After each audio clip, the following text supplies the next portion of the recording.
نحمده ونصلي على رسوله الكريم أما بعد رب اشرح لي صدري ويسر لي أمري واحلل عقدة من لساني يفقهوا قولي۔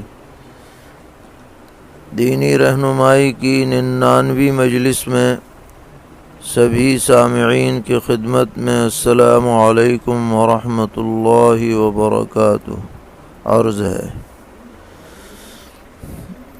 ایک صاحب سوال کر رہے ہیں کہ خالد کا انتقال ہوا، اس نے اپنی بیوی کا مہر ادا نہیں کیا تھا، تو ایک صاحب کہنے لگے کہ جس نے دنیا میں مہر ادا نہیں کیا وہ اللہ تعالیٰ کے دربار میں چور بن کر حاضر ہوگا، تو یہ بات کہاں تک درست ہے؟ تو جواباً عرض ہے کہ بے شک مہر بیوی کا حق ہے اور اس کو جلد از جلد ادا کرنے کا اہتمام ہونا چاہیے، لیکن جو یہ کہا گیا کہ جو مہر ادا نہ کرے وہ اللہ کے دربار میں چور بن کر آئے گا، یہ بات کسی صحیح سند سے ثابت نہیں ہے۔ البتہ مختلف روایتوں میں یہ مضمون وارد ہے کہ جو شخص کسی عورت سے نکاح کرے اور شروع ہی سے اس کا ارادہ یہ ہو کہ اس کا مہر ادا نہیں کرے گا، تو وہ اللہ کے دربار میں زناکار کی حیثیت سے حاضر ہوگا۔ اور اسی روایت میں آگے یہ ہے کہ جو شخص کسی سے قرض لے اور شروع ہی سے اس کا یہ ارادہ ہو کہ قرض لے کر واپس نہیں کرے گا، تو وہ اللہ کے دربار میں چور بن کر حاضر ہوگا۔ یہ روایت معجم طبرانی وغیرہ میں ہے، مصنف ابن ابی شیبہ میں بھی ہے، اور علامہ منذری نے ترغیب و ترہیب میں بھی اسے درج فرمایا ہے۔ تو یہ اصل روایت ہے، اور اس میں یہ قید لگی ہوئی ہے کہ جو شخص نکاح کرتے وقت ہی یہ ذہن بنا کے نکاح کرے کہ مہر مجھے ادا ہی نہیں کرنا ہے، اور پھر ادا کیے بغیر دنیا سے چلا جائے، تو وہ بدکار ہونے کی حالت میں اللہ کے دربار میں حاضری دے گا۔ البتہ جو آدمی یہ نیت رکھتا تھا کہ میں ادا کروں گا، پختہ عزم تھا، ارادہ تھا، لیکن حالات کی وجہ سے اسے موقع نہیں مل پایا اور پھر اس کا انتقال ہو گیا، تو وہ اس وعید میں داخل نہیں ہے۔ تو ان صاحب نے جو بات بیان کی کہ وہ چور بن کر آئے گا، وہ مہر نہ دینے والے کے بارے میں نہیں ہے، بلکہ قرضہ ادا نہ کرنے کی جو نیت پہلے سے رکھے اس کے بارے میں ہے۔ یہ وضاحت پیش نظر رکھنی چاہیے۔ پوچھ رہے ہیں کہ حضرت علی کرم اللہ وجہہ سے نقل کیا گیا ہے کہ جس شخص نے کھڑے ہو کر نماز میں قرآن پاک پڑھا اس کو 100 نیکیاں ملیں گی، جس نے بیٹھ کر پڑھا اس کو 50 ملیں گی، اور جس نے بغیر نماز کے وضو کے ساتھ پڑھا تو اس کو 25 نیکیاں ملیں گی، جس نے بلا وضو پڑھا اس کو 10 نیکیاں ملیں گی، اور جس نے پڑھا نہیں صرف کان لگا کر سنا اس کے لیے بھی ہر حرف کے بدلے 1 نیکی ملے گی۔ تو یہ جو روایت بیان کی گئی ہے یہ صحیح سند سے ثابت ہے یا نہیں؟ تو اس کا جو آخری ٹکڑا ہے کہ جو کان لگا کر کے سنے اس کے لیے نیکی لکھی جاتی ہے اور بڑھا کر کے نیکیاں لکھی جاتی ہیں، یہ تو ایک ضعیف حدیث سے ثابت ہے جو مسند احمد ابن حنبل میں ہے، لیکن اوپر جو حضرت علی کرم اللہ تعالی وجہ کے حوالے سے باتیں لکھی گئی ہیں، اس روایت کو اکثر محدثین نے نہایت درجہ ناقابل اعتبار قرار دیا ہے۔ اس کے راویوں میں کئی راوی متہم بالکذب ہیں، ان پر جھوٹی روایت گڑھنے کی تہمت لگی ہوئی ہے، اس لیے ایسی روایتیں عوام میں بیان نہ کی جائیں بغیر تفصیل کے۔ کوئی اس لیے بیان کرے کہ یہ روایت ثابت نہیں ہے تو بات الگ ہے، لیکن اس کو علی الاطلاق بیان کرے اپنے بیان میں رنگ پیدا کرنے کے لیے، یہ مناسب نہیں ہے۔ پوچھتے ہیں کسی شخص نے وتر کی نماز کی دوسری رکعت میں اذا جاء نصر اللہ پڑھی اور تیسری میں سورہ کوثر پڑھ دی، یعنی ترتیب بدل دی، تو نماز میں کراہت آئی یا نہیں؟ اور یہ صورتوں کی ترتیب صرف فرائض میں ہے یا واجب اور نوافل وغیرہ سب میں ہے؟ تو جواباً عرض ہے کہ یہ ترتیب فرائض اور واجب میں تو ہے ہی، نوافل میں بھی پہلی 2 رکعتوں میں ترتیب کا خیال رکھنا ضروری ہے، کیونکہ نوافل میں ہر 2 رکعت الگ نماز کے قائم مقام ہیں، اور وتر میں تینوں رکعت ایک ساتھ ہیں تو تینوں میں ترتیب کا خیال ہونا چاہیے۔ جب اس نے اذا جاء نصر اللہ دوسری رکعت میں پڑھی تھی وتر میں، تو اس کے آگے کی کوئی سورت پڑھنی تھی، اور سورہ کوثر اس سے پہلے کی ہے، تو ترتیب بدل گئی، کراہت آئی نماز میں، لیکن اس کی وجہ سے نماز واجب الاعادہ نہیں ہوتی۔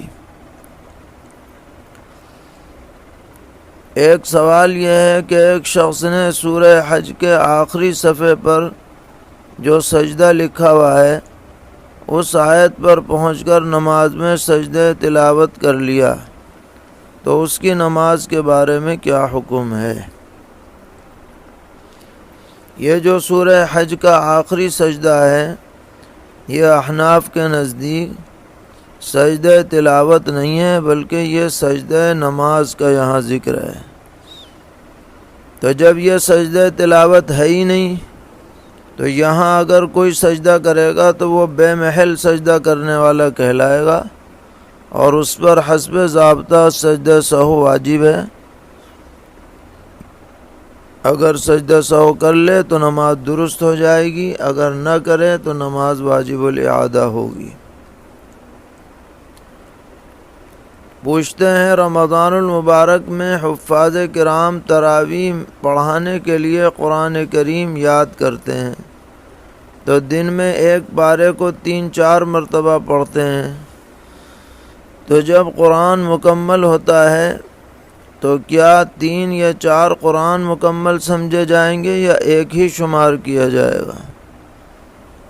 جواب یہ ہے کہ جتنی مرتبہ پڑھیں گے ان سب کا حساب لگا کے رکھیں، اسی اعتبار سے ختم مانے جائیں گے، صرف ایک نہیں مانا جائے گا، بلکہ اگر ایک پارے کو روزانہ 4 مرتبہ دہرایا فرض کیجئے، اور ہر دن وہ 4 پارے ہر دن کے دہراتا رہا، تو پھر انشاءاللہ 4 قرآن اس کے مکمل ہو جائیں گے اسی ترتیب سے۔ سوال کرتے ہیں ایک مسجد میں 2 امام ہیں، دونوں کو برابر تنخواہ دی جاتی ہے، جب رمضان آیا تو ایک امام اپنی مرضی سے کہیں دوسری جگہ تراویح سنانے چلا گیا، دوسرے امام صاحب اسی درمیان پنجگانہ نماز اور تراویح سناتے رہے اسی مسجد میں، اب وہ 18 رمضان کو تراویح پڑھا کر آئے اور اب وہ آدھی تنخواہ کی مانگ کر رہے ہیں۔ کمیٹی نے بھی رضامندی دے دی ہے، تو یہ تنخواہ لینا ان کے لیے درست ہے یا نہیں؟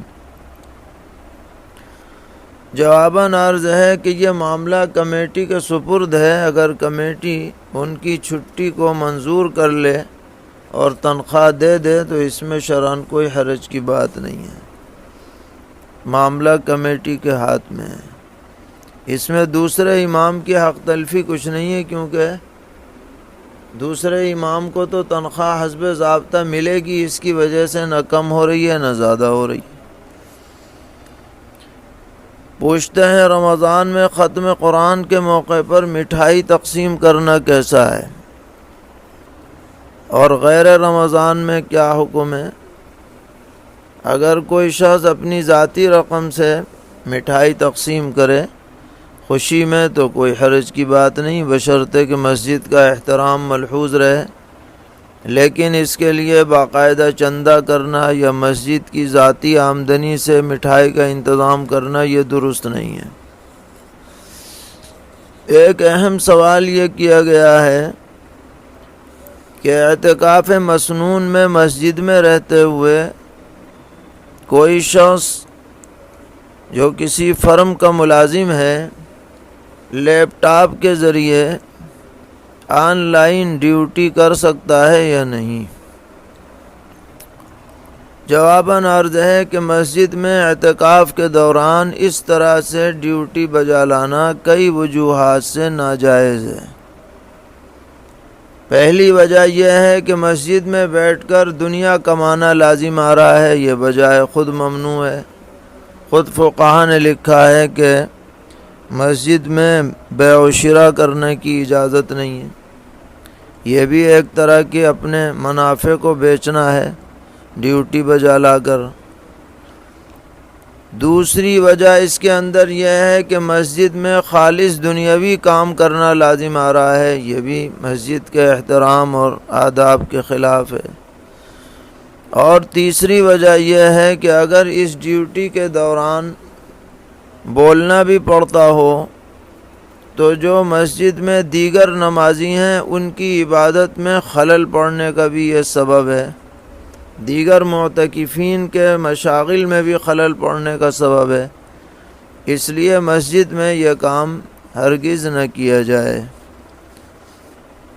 ایک صاحب نے سوال کیا کہ آج کل مساجد اندر سے بند کی جا رہی ہیں، تو کیا معتکف دروازے کو کھولنے یا بند کرنے کے لیے حدود مسجد سے باہر جا سکتا ہے یا نہیں؟ جواباً عرض ہے کہ اگر دروازہ مسجد شرعی کے حدود میں ہے تو کوئی حرج نہیں، کھول بھی سکتا ہے بند بھی کر سکتا ہے، لیکن اگر حدود مسجد شرعی سے باہر جانا پڑتا ہو تو معتکف کے لیے یہ عمل مفسد اعتکاف ہوگا۔ ہاں کسی اور غرض سے نکلا ہو، وضو کے لیے نکلا، قضاء حاجت کے لیے نکلا اور بند کر کے آ گیا یا کھول کر کے آ گیا ضمناً تو گنجائش ہوگی۔ ایک اور سوال کیا کہ معتکف کھانے سے فارغ ہو کر صرف ہاتھ دھونے کی غرض سے مسجد سے باہر نکلے تو اعتکاف فاسد ہوگا یا نہیں؟ جی ہاں، اعتکاف ٹوٹ جائے گا امام صاحب کے نزدیک۔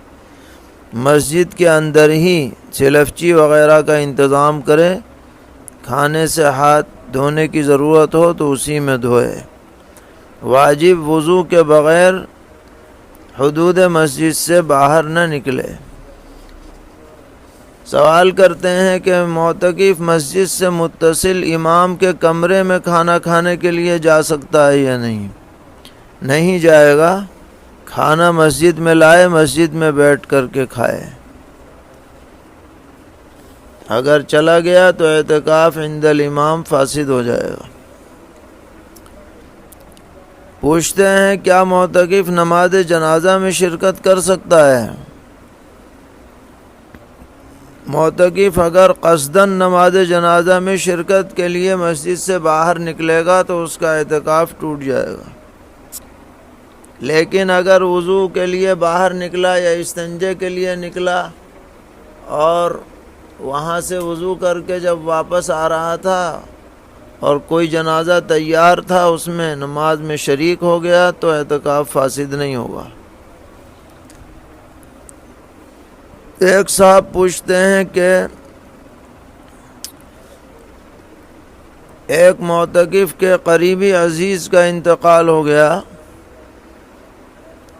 تو وہ یہ چاہتا ہے کہ ان کا جنازہ مسجد میں لا کر اسے دکھلایا جائے، تو جواباً عرض ہے کہ جنازہ مسجد شریف کے حدود میں لانا جائز نہیں ہے، اور یہ تکلف بھی چہرہ دیکھنے کا یہ شریعت سے ثابت نہیں۔ بس وہیں بیٹھ کر جب اعتکاف میں ہے تو وہیں بیٹھ کر ان کے لیے دعائے خیر کرے اور مغفرت اور ایصال ثواب کی فکر کرے۔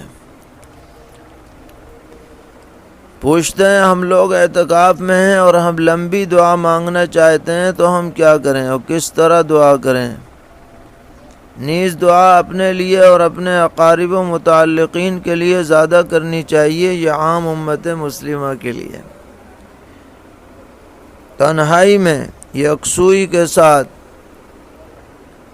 لمبی اور دیر تک دعا کرنے کا اہتمام ہونا چاہیے۔ شروع میں جی نہیں لگے گا لیکن دیر تک کرتے رہیں گے تو جی لگنے لگے گا۔ اور دعا کے آداب کا خیال رکھیں۔ اولاً اللہ تعالیٰ کی حمد و ثنا جی لگا کر کے کریں، پھر درود شریف جتنے بھی صیغے یاد ہوں ان سے درود شریف پڑھیں۔ اس کے بعد اپنی دینی دنیاوی سب حاجات اللہ تعالیٰ کے دربار میں عاجزی کے ساتھ رکھیں، اور اس میں سب کے لیے مانگنا ہے۔ بعض روایتوں سے ثابت ہے کہ جتنی عام دعا ہوگی اتنی ہی مقبولیت کی امید زیادہ ہے، اس لیے عمومی خصوصی ہر طرح کی دعائیں مانگنی چاہیے، اور جو مسنون دعائیں ہیں خصوصاً ان کو پیش نظر رکھ کر کے مانگیں گے تو انشاءاللہ قبولیت کی امید زیادہ ہے۔ ملا علی قاری رحمۃ اللہ علیہ کی الحزب الاعظم بہت ہی مفید مجموعہ ہے دعاؤں کا، اس کا معمول بنایا جائے۔ حضرت تھانوی نور اللہ مرقدہ کی مناجات مقبول ہے، اسی طرح حصن حسین ہے اور دیگر مجموعے ہیں، ان کا اہتمام رکھا جائے تو انشاءاللہ دعا کی طرف رغبت پیدا ہو جائے گی۔ پوچھتے ہیں افطار سے پہلے اجتماعی طور پر دعا کرنا کیسا ہے؟ افطار کے وقت دعائیں قبول ہوتی ہیں یہ بات تو درست ہے، لیکن اجتماعی دعا کہ ایک آدمی دعا کرے اور سب آمین کہیں عین اس وقت، یہ ثابت نہیں ہے۔ سب کو انفرادی طور پر دعا کرنی چاہیے، جس کو جو مانگنا ہو اللہ تعالیٰ سے اپنے طور پر مانگے۔ سوال کرتے ہیں کیا کوئی شخص اپنی شادی شدہ بیٹی کو صدقے کی رقم دے سکتا ہے؟